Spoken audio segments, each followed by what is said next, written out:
आज के लेक्चर में हम आपको भौतिक भूगोल की प्रमुख शाखाओं के बारे में चर्चा करने जा रहे हैं। जिस प्रकार से भूगोल शास्त्र की दो प्रमुख शाखाएं होती हैं, भौतिक भूगोल और मानव भूगोल, उसी प्रकार से भौतिक भूगोल की चार प्रमुख शाखाएं हैं। पहला है आपका भूआकृति विज्ञान, दूसरा है आपका जलवायु विज्ञान, तीसरा आपका है समुद्र विज्ञान, चौथा आपका है जीव भूगोल। तो भूआकृति विज्ञान पहले पॉइंट पर चर्चा करेंगे हम। भूआकृति विज्ञान, भूआकृति विज्ञान क्या है? पृथ्वी के धरातल के स्थलाकृतियों का हम अध्ययन करते हैं। यह भूआकृति विज्ञान स्थल रूपों से संबंध का अध्ययन करता है। तो पृथ्वी के धरातल पर पर्वत, पठार, मैदान, नदी, झील, सागर, जो भी भ्रंश घाटियां, जो भी स्थलाकृतियां हैं, इन सब का अध्ययन हम भूआकृति विज्ञान के अंतर्गत करते हैं। तो पहला आपका है भूआकृति विज्ञान है। पहला आपका क्या है? भूआकृति विज्ञान।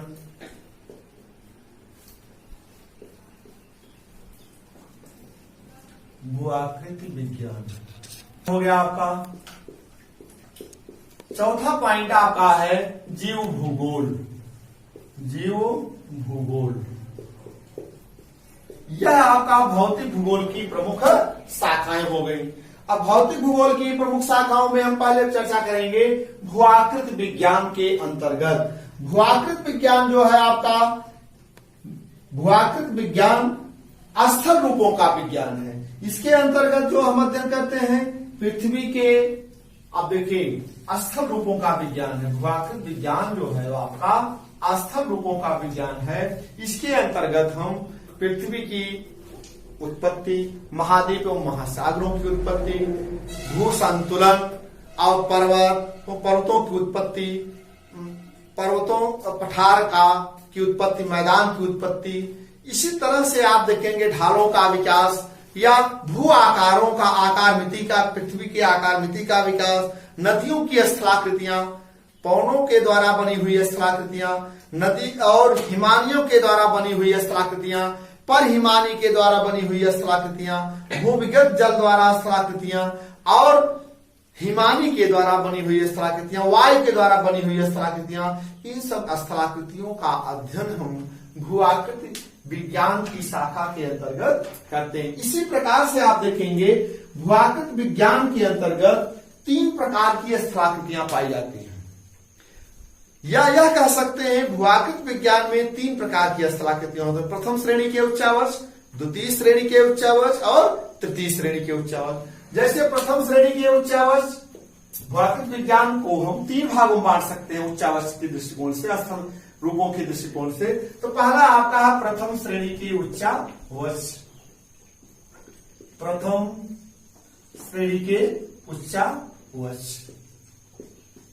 आप याद रखिएगा, उच्चावच मतलब है धरातली विषमताओं के अध्ययन को ही उच्चावच कहा जाता है। तो कहीं पर अब प्रथम श्रेणी के उच्चावच के अंतर्गत कौन कौन से आते हैं? महाद्वीप एवं महासागर। अब देखिए प्रथम श्रेणी के उच्चावच कौन हो गए? महाद्वीप, महाद्वीप एवं महासागर। अब द्वितीय श्रेणी के उच्चावच क्या है आपके?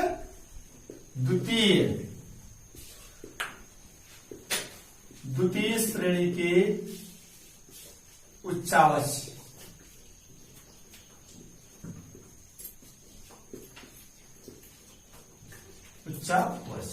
अब देखिए द्वितीय श्रेणी के अंतर उच्चावच के अंतर्गत जो है, आप याद रखिए पृथ्वी की आंतरिक शक्तियों के द्वारा या पृथ्वी के अंतर्जात बलों के द्वारा महाद्वीप एवं महासागरों पर जो स्थलाकृतियां बनती हैं उसे हम द्वितीय श्रेणी के उच्चावच के अंतर्गत हम रखते हैं। जैसे पर्वत है, पठार है, मैदान है, नदी है, झील है, सागर है और भ्रंश घाटी है।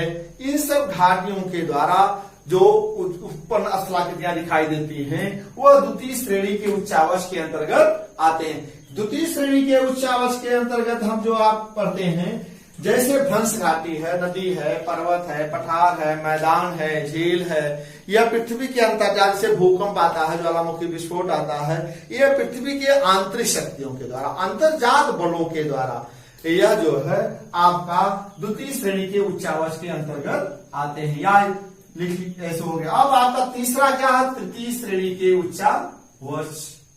तृतीय श्रेणी के उच्चावच।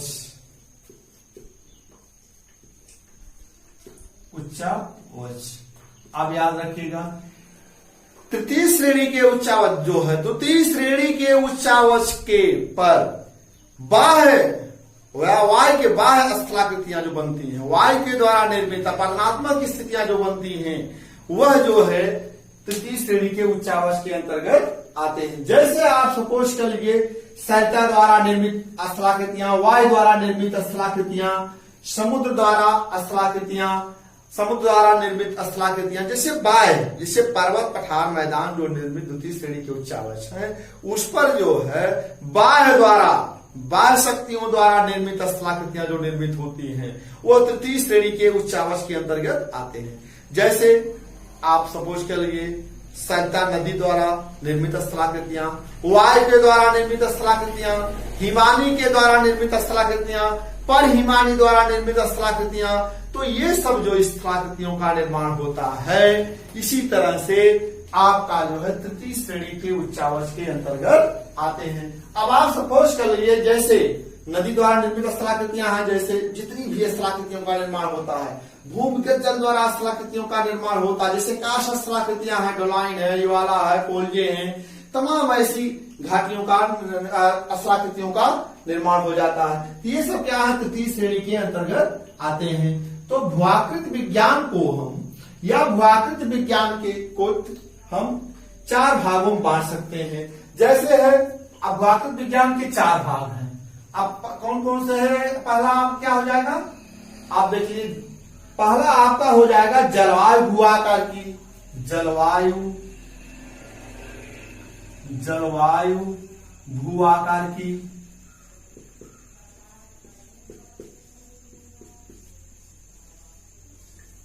जलवायु भूआकार की। दूसरा क्या हो जाएगा आपका? दूसरा आप सपोज कर लीजिए ये व्यवहारिक भूआकार की, व्यवहारिक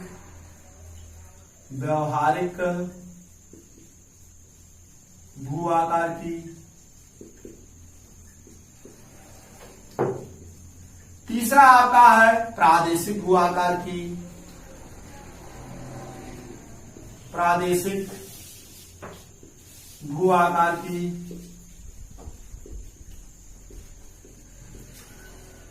इसी क्रम में आपका चौथा जो है आपका तटीय भूआकार की है।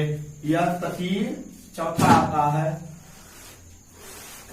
तटीय भूआकार। अब देख लीजिए भूआकृत विज्ञान को हम, भूआकृत विज्ञान की जो भौतिक भूगोल की जो पहली शाखा है आपका भूआकृत विज्ञान है।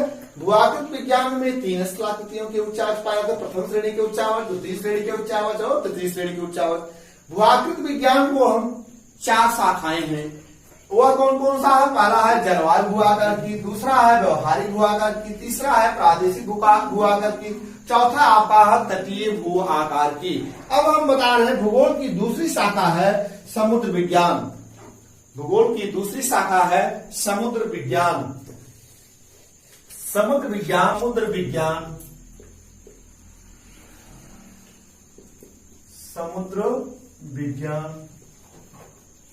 समुद्र विज्ञान को हम प्राकृतिक विज्ञान के नाम से भी जानते हैं। समुद्र विज्ञान के अंतर्गत समुद्र के अंदर की नितल या सागर के नितल के उच्चावच और उसकी स्थलाकृतियां, महासागरीय तापमान, लवणता, घनत्व और महासागरीय ज्वार भाटा, तरंगे, लहरें और महासागरीय धाराएं या महासागरीय धाराओं का हम वर्णन करते हैं समुद्र विज्ञान के अंतर्गत। और ऐसे समुद्र जो हैं आपके मुख्य रूप से 3 ही समुद्र हैं, प्रशांत महासागर, अटलांटिक महासागर और हिंद महासागर। तो सबकी स्थलाकृतियां, उसके नितल के उच्चावच, चाहे वो जिस प्रकार से पृथ्वी के धरातल पर धरातलीय विषमताएं पाई जाती हैं, उसी प्रकार से समुद्र के अंदर भी धरातलीय विषमताएं पाई जाती हैं। चाहे कहीं पर्वत है, कहीं पठार है, कहीं मैदान है, कहीं भ्रंश घाटियां हैं, कहीं इसी प्रकार से तमाम महासागरीय बेसिन भी पाए जाते हैं। तो यह समुद्र विज्ञान इसकी एक दूसरी शाखा भौतिक भूगोल की। समुद्र विज्ञान को हम प्राकृतिक विज्ञान कहते हैं। इसको हम समुद्र विज्ञान की 4 उप शाखाएं हैं। पहला आपका है जैसे भौतिक समुद्र विज्ञान। पहला आपका क्या है? भौतिक समुद्र विज्ञान, भौतिक समुद्र विज्ञान। दूसरा आपका है रासायनिक समुद्र विज्ञान, रासायनिक समुद्र विज्ञान।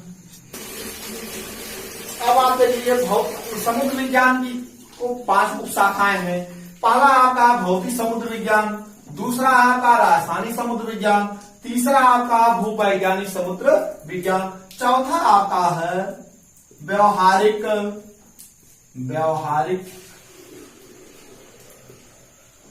समुद्र विज्ञान।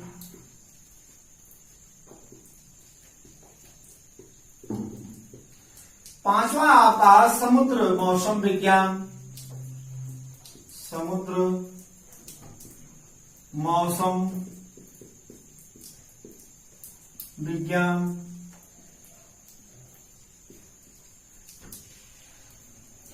अब देखिए समुद्र विज्ञान की 5 उपशाखाएं होती हैं। अब भौतिक समुद्र विज्ञान, पृथ्वी समुद्र के अंतर्गत उसके पर्वत पठार मैदान का अध्ययन किया जाता है। रासायनिक समुद्र विज्ञान, समुद्र के अंदर तमाम खनिज पदार्थ पाए जाते हैं, रासायनिक पदार्थ भी पाए जाते हैं। भूवैज्ञानिक समुद्र विज्ञान, जैसे आपको हम बता चुके हैं पिछले लेक्चर में, geographer must take from the zoologist. समुद्र वैज्ञानिक भूगोलवेत्ता सदैव भूगर्भ वैज्ञानिक पर निर्भर रहता है। तो जो भूवैज्ञानिक होता है, भूवैज्ञानिक समुद्र के अंदर जो खनिज पदार्थों का खोज करता, अन्वेषण करता है और नए नए खनिज पदार्थों को बताता है, उसको हम भूवैज्ञानिक समुद्र विज्ञान के अंतर्गत अध्ययन करते हैं। व्यवहारिक समुद्र विज्ञान, हम अपने व्यवहार में अपनी वस्तुओं का आदान प्रदान, संस्कृति, कल्चर, व्यवहार या वस्तुओं का एक देश से दूसरे देश को हम अपने जल यातायात के माध्यम से आते जाते रहते हैं, इसको हम व्यवहारिक समुद्र विज्ञान के अंतर्गत रखते हैं। समुद्र मौसम विज्ञान क्या आपका? समुद्र मौसम विज्ञान जो है समुद्र के आधार पर ही हम मौसम का पूर्वानुमान करते हैं। मौसम क्या है?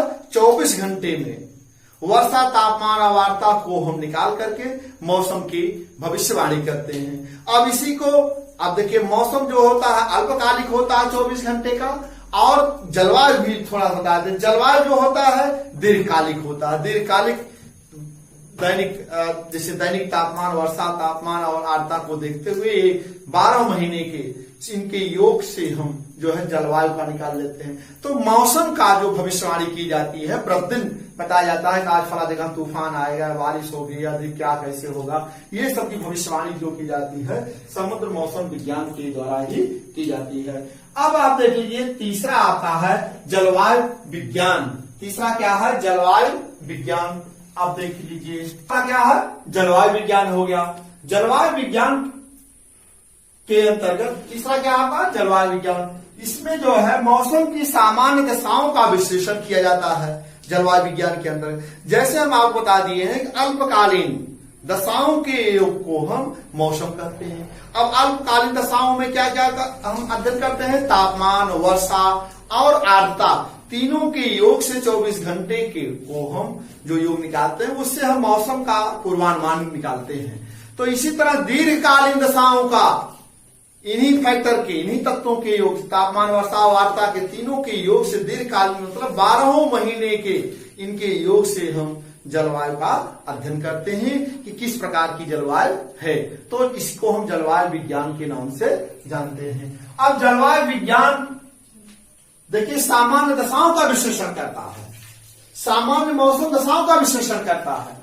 अब सामान्य मौसम हमेशा प्रतिदिन का मौसम भिन्न भिन्न होता है, इससे जो भविष्यवाणी हम करते हैं। तो जलवायु विज्ञान की जो शाखाएं हैं यह मुख्य रूप से 3 हैं, जैसे प्रादेशिक है, व्यवहारिक और भौतिक है। पहला है जलवायु विज्ञान की 3 उपशाखाएं हैं। पहला है आपका प्रादेशिक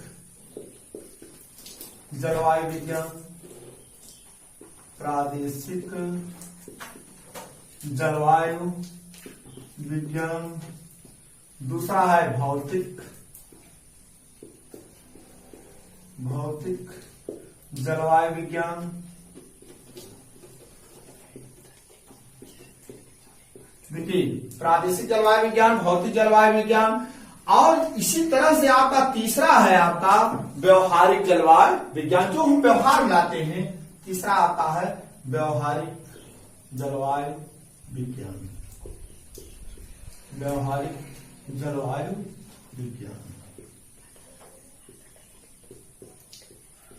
यह आपका हो गया तीसरा जलवायु विज्ञान। अब हम आपको बताएंगे चौथा है आपका जीव भूगोल।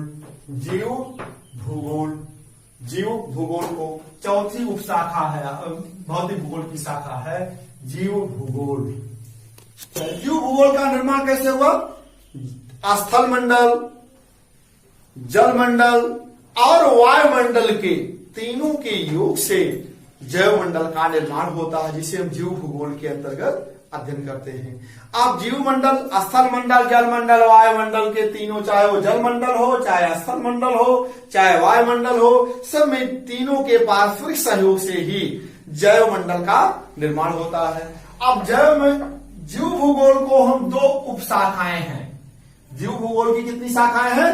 2 उपशाखाएं। पहला है आपका पादप भूगोल। क्या है? पादप भूगोल। दूसरा क्या है? प्राणी भूगोल। इसकी 2 उपशाखाएं हैं। कौन कौन सी? अब आप जान लीजिए। पादप भूगोल, पादप भूगोल। तीसरा है प्राणी भूगोल।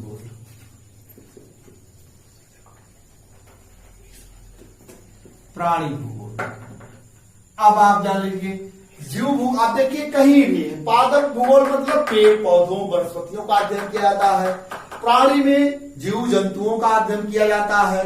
अब ऐसे देखेंगे जो जैव स्थल मंडल, जल मंडल और वायुमंडल के योग से जो जैव भूगोल का निर्माण होता है या जीव भूगोल का जो निर्माण होता है, अब इसमें आप देखेंगे सब पादप भूगोल क्या है? वनस्पतियों का भूगोल जो है, यह आप अध्ययन करेंगे तो जलवायु के अनुसार ही जहां पर जिस प्रकार की जलवायु पाई जाती है वहां पर उसी प्रकार की प्राकृतिक वनस्पतियों का उद्भव होता है। अब जहां जैसे विश्वोत्तरेखी जलवायु है तो वहां पर जो है विश्वोत्तरेखी वन पाए जाते हैं पादप। उसी तरह उष्णकटिबंधीय जलवायु है तो उष्णकटिबंधीय पेड़ पौधे पाए जाते हैं। शीतोष्णकटिबंधीय जलवायु है तो शीतोष्णकटिबंधीय पेड़ पौधे पाए जाते हैं। तो टैगा प्रकार की जलवायु तो वहां टैगा प्रकार के, टुंडा प्रकार के वन है तो टुंडा प्रकार की वनस्पतियां पाई जाती है। इसी प्रकार से आप देखेंगे, अध्ययन करते रहेंगे तो इस तरह से जलवायु पादप भूगोल का अध्ययन, जहां जिस प्रकार की जलवायु पाई जाती है वहां उसी प्रकार के पेड़ पौधे भी पाए जाते हैं और उसी जलवायु पेड़ पौधों के अनुकूल ही प्राणी भूगोल, वन्य जीव जंतु भी पाए जाते हैं। चाहे वह देख लेंगे आप, जलवायु के अनुसार ही जीवों का निर्माण होता है, चाहे वह पेड़ पौधे का हो चाहे वह जीव जंतु का। जहां पर जिस प्रकार की जलवायु पाई जाती है वहां पर उसी प्रकार के जीवों का भी विकास होता है। आप देखते होंगे, चाहे एक स्थान दूसरे स्थान पर जलवायु के अनुसार हम जाते हैं तो देखते हैं तो वहां पर जीवों में भी विभिन्नताएं पाई जाती हैं। तो यह जो है प्राणी भूगोल है। तो भौतिक भूगोल की 4 प्रमुख शाखाएं हैं जो हम आपको बता चुके हैं। भौतिक भूगोल की ये अंतिम शाखा थी जीव भूगोल, जिसमें पादप भूगोल और प्राणी भूगोल के अंतर्गत हम रखते हैं। फिर अगले लेक्चर में हम आपको पृथ्वी की उत्पत्ति के बारे में चर्चा करेंगे। अब आज यहीं पर ये लेक्चर समाप्त होता है। ठीक है, धन्यवाद।